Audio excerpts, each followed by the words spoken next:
आ जाओ, चावल 100, 150, 200, ये देखो, इधर देखो। आओ भाई, चावल 100 रुपए, 150, 200।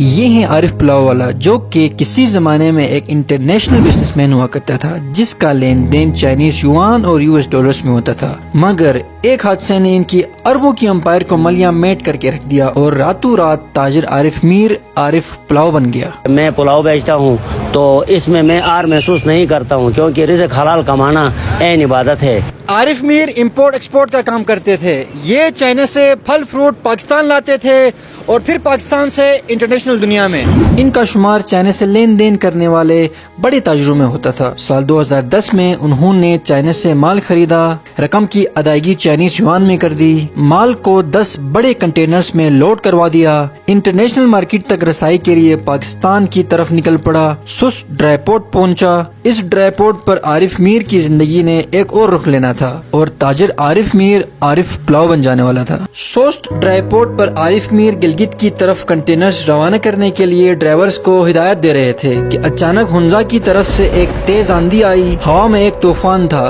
पता चला हुंजा में पहाड़ गिरा है, सड़कें और रिहायशी मकान भी डूब गए हैं और सड़क मुकम्मल तौर पर ब्लॉक हो चुकी है। ये सानिया अताबाद का वाकया था, जो कि आज एक सियाहती मुकाम अताबाद लेक बन गया है। With people cut off in their villages which have now turned into islands, the only way to get there is through these icy waters of the new artificial lake. इस सूरत हाल में सामान से लदे कंटेनर्स का सफर रुक गया और आरिफ मीर ने एक बिल्डिंग रेंट पर हासिल करके कंटेनर्स खाली कर दिए और माल बिल्डिंग में शिफ्ट कर दिया। माल जो कि ताज़ा अंगूर की शक्ल में था, वक्त गुजरने के साथ साथ गल सड़ने का खतरा बढ़ने लगा। हुकूमत से किसी सूरत माल गिलगित पहुंचाने की अपील भी की गई, मगर सड़क दोबारा बनने तक आरिफ मीर की करोड़ों की फ्रेश विलायती अंगूर पानी बन चुकी थी।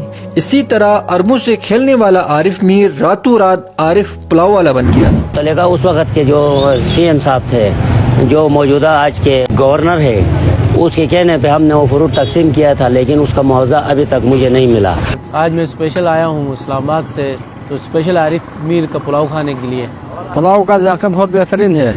पाकिस्तान में सबसे ज्यादा खुदकुशियां गिलगित बल्तिस्तान गिजर में होती हैं, जो कि ज्यादातर माली मसाइल की वजह से होती हैं। आरिफ मीर का रेडा तमाम देवालिया हजरात के लिए मशाले राह है। बहुत सारे टूटे इंसान आरिफ पुलाव का रुख करते हैं, आरिफ मीर के साथ गम बांटते हैं, पुलाव का जायका चखते हैं और अपने कारोबारी नुकसान को एक कहकहे की शक्ल में हवा में उड़ा देते हैं और खुदकुशी की बजाय जिंदगी जीरो से शुरू करते हैं। मेरी गिलगित बल्तिस्तान के नौजवानों से यह अपील है, जो पढ़ाई से फारिग हैं, नौकरी का इंतजार नहीं करे, तो वो अपना छोटा मोटा काम ठिया लगा ले। बाजार में कोई दुकान, कोई शॉप, कोई रेड़ा का काम करे। हुजूर सल्लल्लाहु अलैहि वसल्लम ने खुद रेशम का काम किया है, कारोबार किया है। गिलगित बल्तिस्तान आए, आरिफ पुलाव वाले से नहीं मिले, तो फिर गिलगित बल्तिस्तान क्यों आए?